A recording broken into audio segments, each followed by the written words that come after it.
Welcome to my channel. Today is the first day of 2021 and it is so exciting. I feel like the beginning of every year is a chance to start over and to aim for bigger dreams and goals. So this year I have written out 3 things I want to accomplish, but also 2 things I want to change.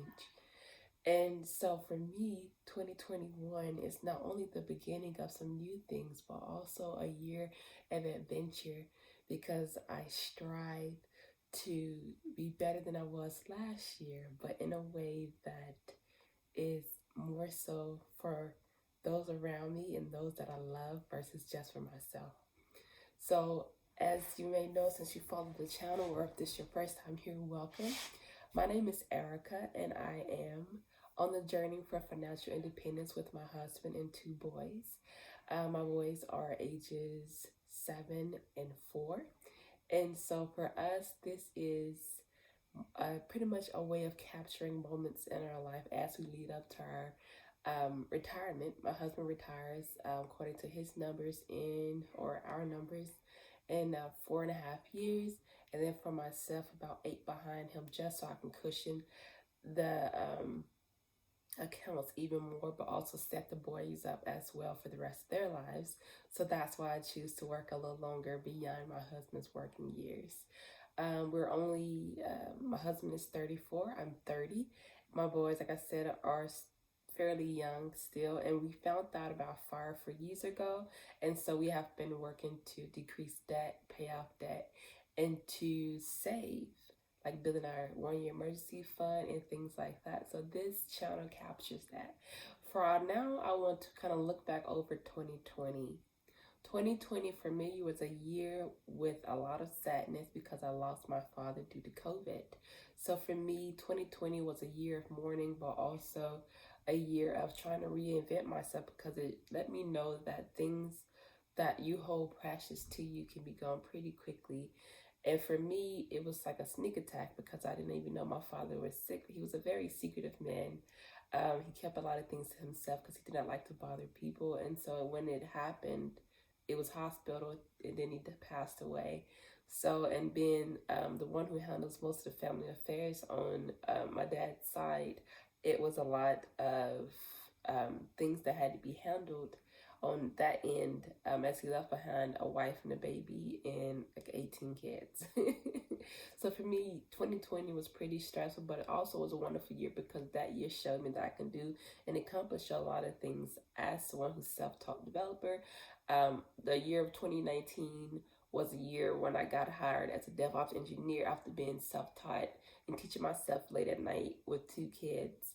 And so that was amazing. But I also walked away from that job last year due to the fact that my father had just passed away and things were so hectic where I had to raise and take care of his family that he left behind because he left behind little ones. So I had to step down from my position as a DevOps engineer. So this year for me is kind of branching back out and re-looking for positions probably that feel what I'm looking for, but also going about mentoring like I continue to do and growing um, other things that I have interest in or writing.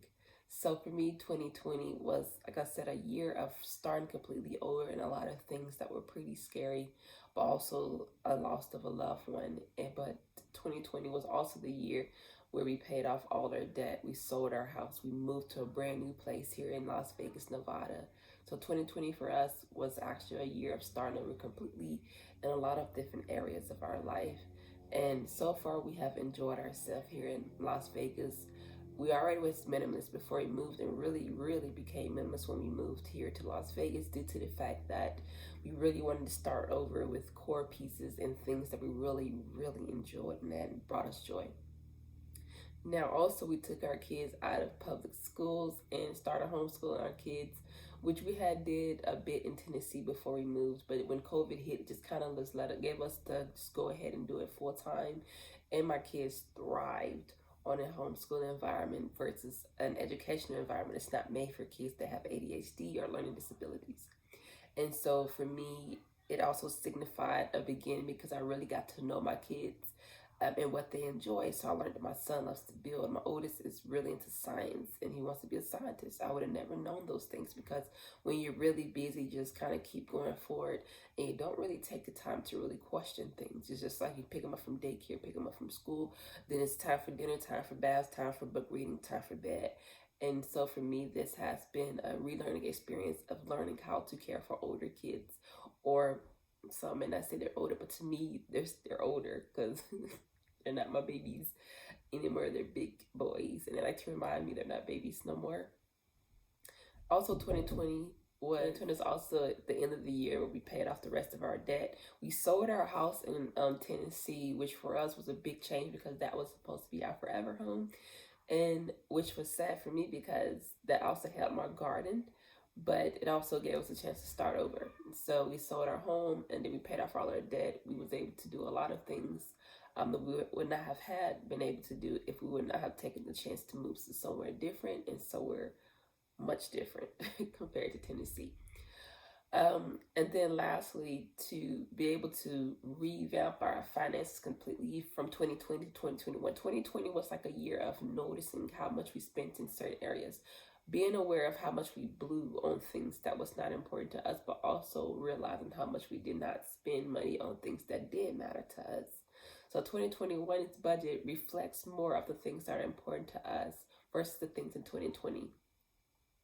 And also, last but not least, 2020 for me was also a year of growth because a lot of things pushed me to go beyond what I thought I was capable of doing, to push me beyond what I thought I could do or how I felt about myself being, oh, I'm a stay-at-home mom, oh, I'm self-taught, oh, nobody really wants to listen to me. But it was such a wonderful year because I found people that I never would have found if I would not have branched out. I found some of the most amazing, um, financially stable people I ever met my entire life in Tennessee who were real estate giants in my area, and I got to spend time with them daily, watching them, learning from flipping houses to renting houses to vacation homes to renovations to managing the things for them as well as building websites for them and a teaching platform.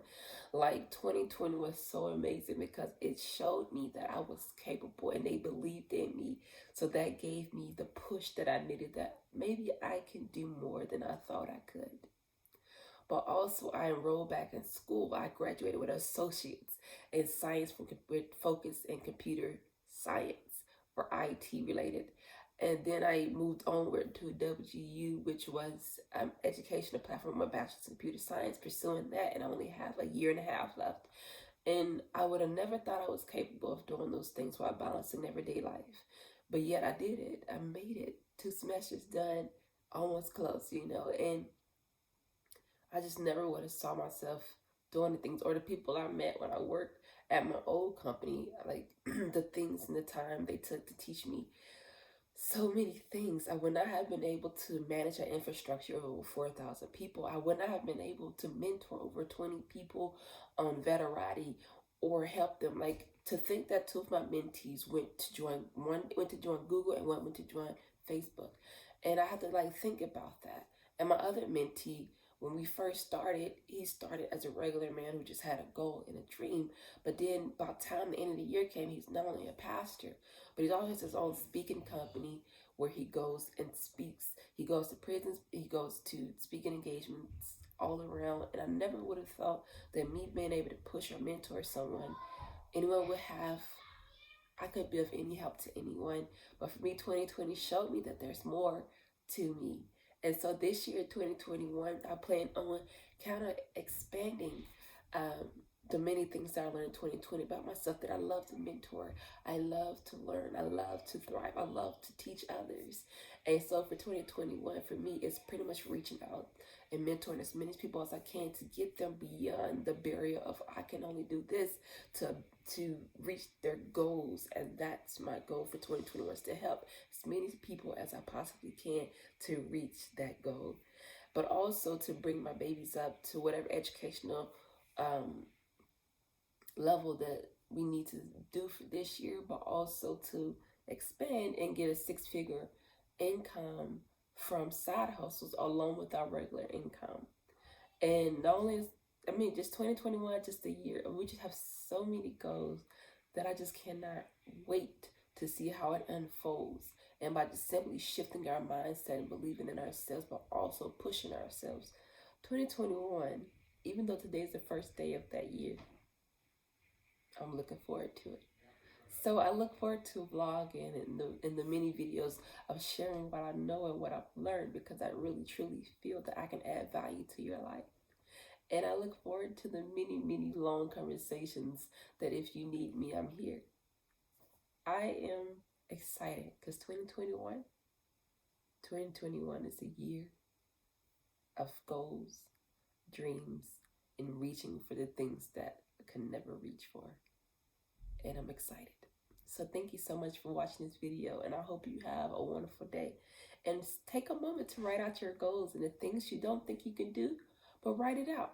Write that big scary thing down on a sheet of paper, and you write out steps that you can take to it, whether it's monthly, weekly, yearly, that you can do to reach that goal, and you'll be surprised. It might be closer than you think. Bye now.